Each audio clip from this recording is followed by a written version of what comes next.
Back to Hanidhwani YouTube channel. Vaikuntha Ekadashi Friday ಬಂದಿರೋದು ತುಂಬಾ special ಅಂತಲೇ ಹೇಳ್ಬೋದು.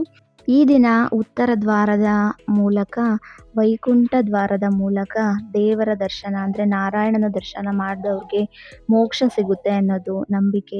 ಸಾಮಾನ್ಯ ದಿನಗಳಲ್ಲಿ ಉತ್ತರ ದ್ವಾರ ಯಾವಾಗಲೂ ದೇವಸ್ಥಾನಗಳಲ್ಲಿ ಕ್ಲೋಸ್ ಇರುತ್ತೆ. ಇವತ್ತಿನ ದಿನ ಮಾತ್ರ ಓಪನ್ ಮಾಡ್ತಾರೆ. ಉತ್ತರ ದ್ವಾರದ ಮೂಲಕ ಹೋಗಿ ದೇವರನ್ನ ದರ್ಶನ ಮಾಡಿಕೊಂಡು ತಲೆಬಾಗಿ ಹೋಗಬೇಕು. ನಾವು ದೇವರ ದರ್ಶನ ಮಾಡಬೇಕಾದ್ರೆ ತಲೆಬಾಗಿ ಹೋಗೋದೇನಕ್ಕೆ ಅಂದರೆ ನಮ್ಮಲ್ಲಿರುವಂಥ ಅಹಂಕಾರ ಎಲ್ಲ ಹೋಗಲಿ ಅಂತ, ಅಹಂಕಾರ ಎಲ್ಲ ತೊಡೆದಾಕ್ಲಪ್ಪ ನಾರಾಯಣ ಅಂತ ಬೇಡ್ಕೊಂಡು ಹೋಗಬೇಕು.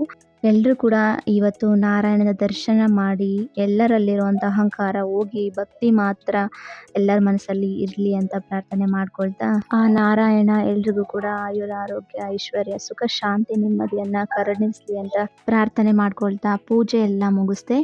ಇವತ್ತು 10:50 ವೈಕುಂಠ ಏಕಾದಶಿ ಸಾಮ್ಯ ಮುಗಿಯೋದು. ಅಷ್ಟರೊಳಗಡೆ ಪೂಜೆ ಎಲ್ಲ ಮಾಡ್ಕೋಬೇಕು. 6:30 ಒಳಗಡೆ ಪೂಜೆ ಮುಗಿಸ್ಕೊಂಡೆ. 6 ಒಳಗಡೆ ಪೂಜೆ ಮುಗಿಸ್ಕೋಬೇಕು ಅಂದ್ಕೊಂಡೆ, ಸ್ವಲ್ಪ ಲೇಟ್ ಆಯಿತು.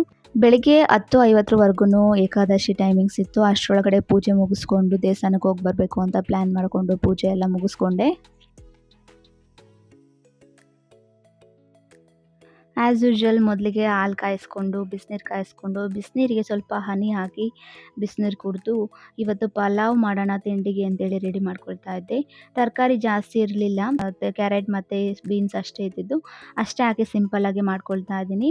ಜಸ್ಟ್ ಒಗ್ಗರಣೆಗೆ ಜೀರಿಗೆ ಹಾಕ್ಬಿಟ್ಟು ಸ್ಪೈಸಸ್ ಎಲ್ಲ ಹಾಕ್ಬಿಟ್ಟು ಈರುಳ್ಳಿ 1 ಹಾಕ್ಕೊಂಡಿದ್ದೀನಿ ಅಷ್ಟೇ, ಟೊಮೊಟೊ 2 ಹಾಕ್ಕೊಂಡಿದ್ದೀನಿ ಚಿಕ್ಕದಾಗಿರೋದು.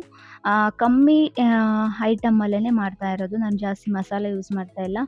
ಬರೀ ಗರಂ ಮಸಾಲ ಪೌಡರು ಮತ್ತು ಖಾರ ಪುಡಿ ಅಷ್ಟು ಮಾತ್ರ ಹಾಕ್ಕೊಂಡಿದ್ದೀನಿ, ಅರ್ಧ ಸ್ಪೂನಷ್ಟು. ಮತ್ತು ಸ್ವಲ್ಪ ಕ್ಯಾರೆಟು ಸ್ವಲ್ಪ ಬೀನ್ಸ್ ಹಾಕ್ಕೊಂಡಿದ್ದೀನಿ. ಇಷ್ಟೇ ನಾನು ಹಾಕ್ತಾ ಇರೋದು ಪಲಾವ್ಗೆ. ಇದು ತುಂಬ ಸಿಂಪಲ್ಲಾಗಿ ಒಗ್ಗರಣೆ ಪಲಾವ್ ಅಂತ ನಾನು ಕರೆಯೋದು ಹೆಸರು. ತುಂಬ ಈಸಿಯಾಗಿ ಬೇಗ ಆಗುತ್ತೆ, ಜಾಸ್ತಿ ಐಟಮ್ಸೇ ಬೇಕಿಲ್ಲ ಇದಕ್ಕೆ. 1 ಲೋಟ ಅಕ್ಕಿಗೆ 2 ಲೋಟ ಅಷ್ಟು ನೀರು ಹಾಕ್ಕೊಂಡಿದ್ದೀನಿ. ಹಾಗೆ ಸ್ವಲ್ಪ ಕಲ್ಲುಪ್ಪು ಹಾಕ್ಕೊಂಡಿದ್ದೀನಿ. ಕುದಿಯುವಾಗ ಯಾವಾಗಲೂ ರೈಸ್ ಬಾತನ್ನು ಲಿಡ್ ಕ್ಲೋಸ್ ಮಾಡಿ ವಿಷಲ್ ಹಾಕಿಸ್ಕೋಬೇಕು. ಅದು ಹಾಕಿಸ್ಕೊಳ್ಳೋದ್ರಿಂದ ನೀಟಾಗಿ ಎಲ್ಲ ಮಸಾಲೆ ಎಲ್ಲ ಮಿಕ್ಸ್ ಆಗಿರುತ್ತೆ. ಅದಕ್ಕೋಸ್ಕರ ಆ ಥರ ಹಾಕಿಸ್ಕೋಬೇಕು. ಹಾಗೆ ನನಗೋಸ್ಕರ ಟೀ ಮಾಡ್ಕೊಂಡಿದ್ದೆ, ಶುಂಠಿ ಟೀ. ಸ್ವಲ್ಪ ಹೊಟ್ಟೆ ಹಸಿವಾಗಿತ್ತು ಅಂತೇಳಿ 1 4 ಬಿಸ್ಕೆಟ್ ಕೂಡ ತಿಂದೆ. ಇವಾಗ ನೋಡ್ಬೋದು, ನಾನು ಯಾವಾಗಲೂ ರೈಸ್ ಬಾತನ್ನು 2 ವಿಷಲ್ಸ್ ಹಾಕ್ಸ್ಕೊಳ್ಳೋದಿಲ್ಲ. 1 ವಿಷಲ್ಸ್ ಹಾಕ್ಕೊಂಡು ಇನ್ನೊಂದು ಸೆಕೆಂಡ್ ವಿಷಲ್ಸ್ ಬರೋ ಅಷ್ಟರೊಳಗಡೆ ಆಫ್ ಮಾಡ್ಕೊಂಡಿರ್ತೀನಿ. 2 ವಿಷಲ್ಸ್ ಹಾಕ್ಕೊಂಡ್ರೆ ಸ್ವಲ್ಪ ಕೆಳಗಡೆ ಒತ್ಬಿಡುತ್ತೆ, ಅದಕ್ಕೋಸ್ಕರ. ಈಗ ಚೆನ್ನಾಗಿ ಮಿಕ್ಸ್ ಆಗಿದೆ ನೋಡಿ, ವೈಟ್ ಥರ ರೈಸ್ ಕಾಣಿಸ್ತಾನೆ ಇಲ್ಲ. ಎಲ್ಲ ಮಸಾಲ ಮತ್ತು ರೈಸ್ ಜೊತೆಗೆ ಚೆನ್ನಾಗಿ ಮಿಕ್ಸ್ ಆಗಿದೆ. ಹಾಗೆ ಚೆನ್ನಾಗಿ ಕೂಡ ಬೆಂದಿದೆ, ಕೂಡ ಚೆನ್ನಾಗಿ ಕುಕ್ ಆಗಿದೆ. ಸೊ ಈಗ ಈಸಿಯಾಗಿ ಸಿಂಪಲ್ಲಾಗಿ ಮಾಡ್ಬೋದು. ಟೇಸ್ಟ್ ಕೂಡ ತುಂಬ ಚೆನ್ನಾಗಿರುತ್ತೆ. ಕೆಲವೊಮ್ಮೆ ಎಲ್ಲರ ಮನೆಯಲ್ಲೂ ಸಮ್ಟೈಮ್ಸು ಎಲ್ಲ ಮಸಾಲ ಐಟಮ್ಸ್ ಇರಲ್ಲ, ಅಥವಾ ಎಲ್ಲ ತರಕಾರಿಗಳು ಇರಲ್ಲ. ಇರೋ ಅಷ್ಟನ್ನೇ ಹಾಕಿ ಮಾಡಿದರೂ ಕೂಡ ತುಂಬ ಚೆನ್ನಾಗಿರುತ್ತೆ. ನಮ್ಮ ಮನೆಯವ್ರಿಗೆ ಬ್ರೇಕ್ಫಾಸ್ಟನ್ನು ಸರ್ವ್ ಮಾಡಿ ಹಾಗೆ ಕಾಫಿ ಕೂಡ ಕೊಟ್ಟೆ. ಅವರು ರೆಡಿಯಾಗಿ 7:45ಗೆ ಮನೆ ಬಿಟ್ಟರು. ಆಮೇಲೆ 8:30ಗೆ ಧ್ವನಿ ಎಬ್ಬರಿಸ್ತಾ ಇದ್ದೀನಿ, ಎದ್ದಂತ ಇರಲಿಲ್ಲ ಅವಳು. ಆಮೇಲೆ ಲಿಟಲ್ ಕೃಷ್ಣ ಅಂತ ಹೇಳಿದ ತಕ್ಷಣ ಎದ್ದಂತಾಳೆ. ಕೃಷ್ಣನ ಹೆಸರು ಹೇಳ್ಬಿಟ್ಟು ಎಬ್ಬರಿಸ್ದೆ. ಕೃಷ್ಣ ಅಂದರೆ ಸ್ವಲ್ಪ ಅವಳಿಗೆ ಜಾಸ್ತಿ ಇಷ್ಟ, ಅದಕ್ಕೋಸ್ಕರ. ಆಮೇಲೆ ಅವಳನ್ನ ಕರ್ಕೊಂಡೋಗಿ ಫ್ರೆಶ್ ಅಪ್ ಮಾಡಿ ದೇವಸ್ಥಾನಕ್ಕೆ ಹೋಗೋಣ ಅಂತ ಹೇಳ್ಬಿಟ್ಟು ರೆಡಿ ಮಾಡಿಸ್ಕೊಳ್ತಾ ಇದ್ದೀನಿ. ಧ್ವನಿ ಫ್ರೆಶ್ ಅಪ್ ಆಗಿ ಪ್ರಾರ್ಥನೆ ಮುಗಿಸ್ಕೊಂಡು ಬ್ರೇಕ್ಫಾಸ್ಟ್ ಮುಗಿಸಿ ಸ್ವಲ್ಪ ಸಿರಪ್ ಹಾಕಿದೆ. ಅವಳಿಗಿನ್ನೂ ಹುಷಾರಾಗಿರಲಿಲ್ಲ ಕಂಪ್ಲೀಟಾಗಿ, ಕೋಲ್ಡ್ ಅಂತೇಳಿ. ಅದಾದಮೇಲೆ ಬೇಗನೆ ಇವತ್ತು ಕರ್ಕೊಂಡು ಹೋದೆ ಅವಳನ್ನ ಸ್ಕೂಲಿಗೆ. ಬಿಡೋಕ್ಕಿಂತ ಮುಂಚೆ ಫಸ್ಟು ದೇವಸ್ಥಾನಕ್ಕೆ ಹೋಗ್ಬಿಟ್ಟು ಆಮೇಲೆ ಸ್ಕೂಲಿಗೆ ಬಿಟ್ಟು ಬರೋಣ ಅಂತೇಳ್ಬಿಟ್ಟು ದೇವಸ್ಥಾನಕ್ಕೆ ಹೋಗಿ ಶ್ರೀರಾಮನ ದರ್ಶನ ಮಾಡಿಕೊಂಡು ಸ್ಕೂಲಿಗೆ ಅವಳನ್ನ ಬಿಟ್ಬಿಟ್ಟು 9:30 ಆಗಿ ಬಂದೆ ನನ್ನ ಮನೆಗೆ. ದೇವಸ್ಥಾನದಲ್ಲಿ ಅಲಂಕಾರ ದೇವ್ರದ್ದು ತುಂಬಾ ಚೆನ್ನಾಗಿತ್ತು. ದೇವ್ರ ದರ್ಶನ ಮಾಡಿದ್ರೆ ಏನೋ ಒಂಥರ ಸ್ಯಾಟಿಸ್ಫ್ಯಾಕ್ಷನ್ನು, ನೆಮ್ಮದಿ. ದೇವಸ್ಥಾನದಿಂದ ಬಂದು ನಾನು ಬ್ರೇಕ್ಫಾಸ್ಟ್ ಮಾಡಿ ಮನೆಗೆ ಮಿಕ್ಕಿರೋವಂಥ ಕೆಲಸ ಎಲ್ಲ ಮುಗಿಸ್ಕೊಂಡು ವಿಡಿಯೋ ಎಡಿಟಿಂಗ್ ಮಾಡಿಕೊಂಡು ಸಂಜೆ ಕೆಲಸ ಎಲ್ಲ ಮುಗಿಸ್ಕೊಂಡು ದೇವ್ರ ದೀಪ ಹಚ್ಚಿ ಶ್ರೀರಾಮ ಸ್ತೋತ್ರನ ಓದಿದೆ ಸ್ವಲ್ಪ ಹೊತ್ತು.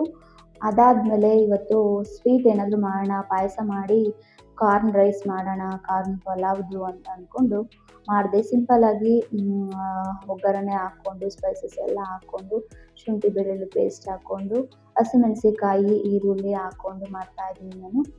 ತುಂಬ ಸಿಂಪಲ್ಲಾಗಿ ಬೆಳಿಗ್ಗೆ ಹೇಗೆ ಬ್ರೇಕ್ಫಾಸ್ಟ್ ತೋರಿಸಿದ್ದೀನಿ ಅದೇ ಥರ ಸಿಂಪಲ್ಲಾಗಿ ಮಾಡ್ಕೊಳ್ತಾ ಇದ್ದೀನಿ. ಟೊಮೆಟೊ ಒಂದು ಹಾಕ್ಕೊಂಡಿದ್ದೀನಿ, ಟೊಮೊಟೊ ಆಪ್ಷನಲ್ಲು. ಇಲ್ಲ ಅಂದರೆ ಬರೀ ಲೆಮನ್ ಜ್ಯೂಸಲ್ಲಿ ಹಾಕ್ಕೊಂಡು ಮಾಡಿದ್ರೆ ಚೆನ್ನಾಗಿರುತ್ತೆ. ಬರೀ ಲೆಮನ್ ಜ್ಯೂಸಲ್ಲಿ ಮಾಡಿದ್ರು ಇನ್ನೂ ತುಂಬಾ ಚೆನ್ನಾಗಿರುತ್ತೆ ಕಾರ್ನ್ ರೈಸು. ಇದು ಸ್ವಲ್ಪ ಧನಿಯಾ ಪೌಡರು, ಗರಂ ಮಸಾಲ, ಹಾಗೆ ಬಿರಿಯಾನಿ ಮಸಾಲ ಸ್ವಲ್ಪ ಹಾಕ್ಕೊಂಡಿದ್ದೀನಿ, ಸ್ವಲ್ಪ ಕ್ಯುಮಿನ್ ಪೌಡರು, ಹಾಗೆ ಸ್ವಲ್ಪ ಖಾರದ ಪುಡಿ ಹಾಕ್ಕೊಂಡು ಮಿಕ್ಸ್ ಮಾಡ್ಕೊಳ್ತಾ ಇದ್ದೀನಿ. ಇಷ್ಟೇ, ಇದಕ್ಕೆ ಜಾಸ್ತಿ ಐಟಮ್ ಹಾಕೋದಿಲ್ಲ, ಜಸ್ಟ್ ಪೌಡರ್ಗಳನ್ನೆಲ್ಲ ಮಾತ್ರ, ಮಸಾಲ ಪೌಡರ್ಸ್ ಎಲ್ಲ ಹಾಕ್ಕೊಂಡು ಸೇಮ್ ಆ್ಯಸ್ ಯೂಶ್ವಲ್ 1 ಲೋಟಕ್ಕೆ 2 ಲೋಟ ನೀರು ಹಾಕ್ಕೊಂಡು ಕಲ್ಲುಪ್ಪು ಹಾಕ್ಕೊಂಡು ಚೆನ್ನಾಗಿ ಮಿಕ್ಸ್ ಮಾಡಿಕೊಂಡು ಲೆಮನ್ ಜ್ಯೂಸ್ ಹಾಕ್ಕೊಳ್ತಾ ಇದ್ದೀನಿ. ಅದಾದಮೇಲೆ ಕುದಿಬೇಕು ಚೆನ್ನಾಗಿ. ಕುದಿಯೋ ಟೈಮಲ್ಲಿ ಲಿಡ್ ಕ್ಲೋಸ್ ಮಾಡಿಬಿಟ್ಟು 1 ವಿಷಲ್ಸ್ ಮತ್ತು 2 ವಿಷಲ್ಸ್ ಬರೋಕ್ಕಿಂತ ಮುಂಚೆನೇ ಆಫ್ ಮಾಡ್ಕೊತೀನಿ. ಈಗೆಲ್ಲ ಚೆನ್ನಾಗಿ ಮಿಕ್ಸ್ ಆಗಿದೆ, ರೈಸ್ ಬಾತ್ ತುಂಬ ಚೆನ್ನಾಗಿ ಬಂದಿತ್ತು. ಪಾಯಸ ಕೂಡ ಮಾಡೋಣ ಅಂತ ಅಂದ್ಕೊಂಡೆ, ಬಟ್ ಏನೋ ಪ್ಲ್ಯಾನ್ ಇಟ್ಕೊಂಡಿದ್ದೆ, ಅದೇನೋ ಆಗೋಯಿತು, ಕೊನೆಗೆ ಮಾಡೋಕ್ಕಾಗಲಿಲ್ಲ. ಸೊ ಪಾಯಸದ ಜೊತೆಗೆ ಚೆನ್ನಾಗಿರುತ್ತೆ ಕಾರ್ನ್ ರೈಸು ಕಾಂಬಿನೇಷನ್ ಆಗಿ ಜೊತೆಗೆ ಅಂತ ಮಾಡಿಕೊಂಡೆ, ಬಟ್ ಆಗಲಿಲ್ಲ. ಕಾರ್ನ್ ರೈಸ್ ತುಂಬ ಚೆನ್ನಾಗಿ ಬಂದಿತ್ತು. Interested you can try that. ಈ ವಿಡಿಯೋ ನಿಮ್ಗೆ ಇಷ್ಟ ಆಯಿತು ಅಂತ ಭಾವಿಸ್ತೀನಿ. Thank you.